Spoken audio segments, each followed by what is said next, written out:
va être le plus important dans les installations photovoltaïques, c'est vraiment la transformation électrique.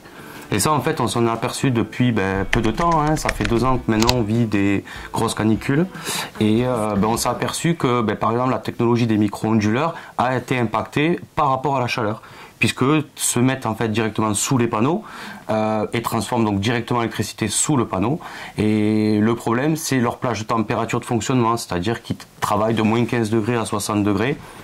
Et en fait, quand on est en pleine canicule qui fait 40 degrés dehors, automatiquement on a énormément de chaleur sous les panneaux et donc la production qui diminue, quoi. Donc. Et ça, c'est quelque chose qu'on a du mal à comprendre. Du coup, et là, je pense que c'est aussi quelque chose sur lequel il faut insister. Quand on met des panneaux photovoltaïques, s'il fait trop chaud, le panneau fonctionne moins bien. Ah oui, de toute façon, la chaleur, c'est l'ennemi du photovoltaïque. Ça, c'est incroyable. On aurait tendance à penser que plus il y a de la canicule, mieux ça marche. Eh ben non. Eh non. Parce qu'en fait, le micro-onduleur qui est dessous, lui, il va effectivement chauffer, surchauffer et être moins productif. Et se brider, ouais, exactement. Et ça, on a des rapports. Moi, j'ai des clients en micro-onduleur, on en a posé au départ, et on s'en est rendu compte déjà depuis l'année dernière. Ouais. Donc la solution, c'est quoi ? Aujourd'hui, nous, on travaille exclusivement avec la solution SolarEdge, où en fait, on va déporter en fait la transformation électrique, qui va être avec un onduleur central. Mais par contre, on va avoir des optimiseurs sous chaque panneau qui permettent en fait de rendre indépendants les panneaux. Et on n'a plus ce problème que si un panneau dysfonctionne, que le reste de la chaîne soit impacté.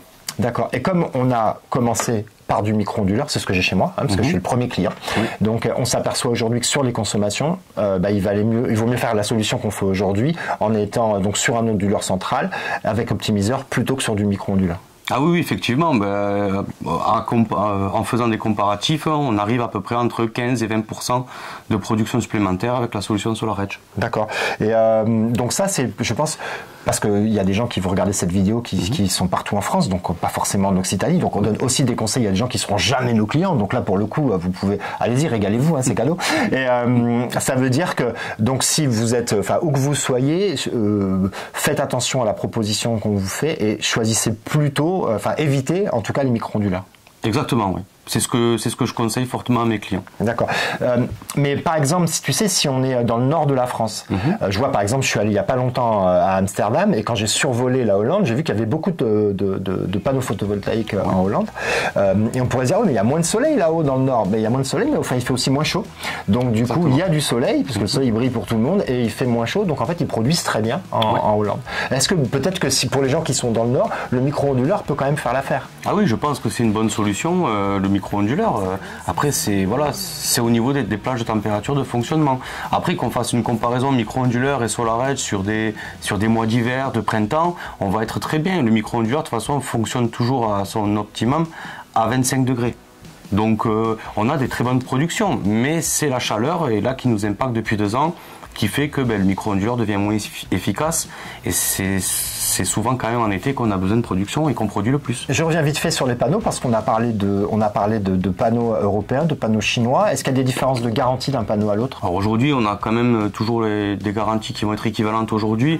On va être sur des panneaux garantis 25 ans pièces par le fabricant. On aura des garanties de production minimum à 80% au bout de 25 ans. Donc on sait qu'aujourd'hui, son installation en panneau, on en a au moins pour une quarantaine d'années. Ouais. D'accord. Nous, on pose du panneau allemand, meilleur Burger. Est-ce qu'il est meilleur? Ah oui, effectivement, aujourd'hui, il est au top de la qualité, je pense. On est vraiment sur une technologie et une fabrication 100% allemande. Hein. On a été visiter l'usine ensemble. Même les wafers, les cellules non énergisées viennent de Norvège. C'est un panneau qui est garanti 25 ans pièces et main d'œuvre par le fabricant. Ça veut dire que qu'on soit là ou pas là, de toute façon, il nous paye pour venir changer un panneau. Il est garanti de production au bout de 25 ans à plus de 92%. C'est un panneau qui a une technologie aussi qu'on appelle à hétérojonction, c'est-à-dire que sur les cellules monocristallines, il rajoute une cellule amorphe transparente en gros, qui améliore la réverbération du panneau, surtout en faible luminosité. Donc ça veut dire qu'on va avoir à peu près entre 15 à 20% de production supplémentaire à l'année. Oui, c'est ça. C'est-à-dire quand on achète un panneau photovoltaïque, on voit cette grande plaque en vert, noir, et on ne sait pas forcément la technologie qu'il y a dedans, puisqu'en fait, on écoute le commercial et ce qu'il nous raconte, mais il y a des différences, c'est-à-dire qu'en fait cette grande plaque de verre, il y en a des plus performantes et des moins performantes que d'autres.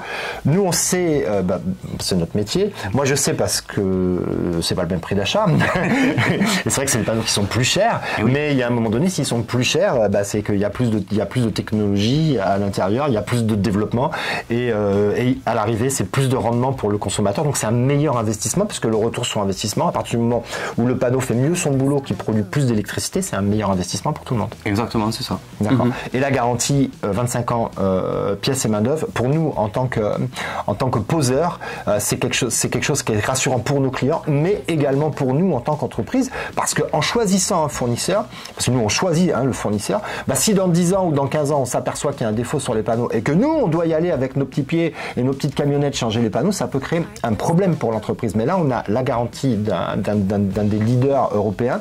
Nous effectivement on l'a rencontré, c'est une société qui est solide, qui est en train de faire des gros investissements. On a vu une très grosse usine, mais on a vu aussi qu'ils étaient en train de la doubler carrément, cette usine en Allemagne, du côté de Leipzig là-bas. Donc on sait que on s'est aussi associé avec un partenaire sérieux et qui nous met nous-mêmes, qui sécurise notre entreprise. Et ça c'est extrêmement important. C'est vrai.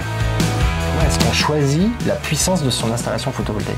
Alors il va y avoir plusieurs critères.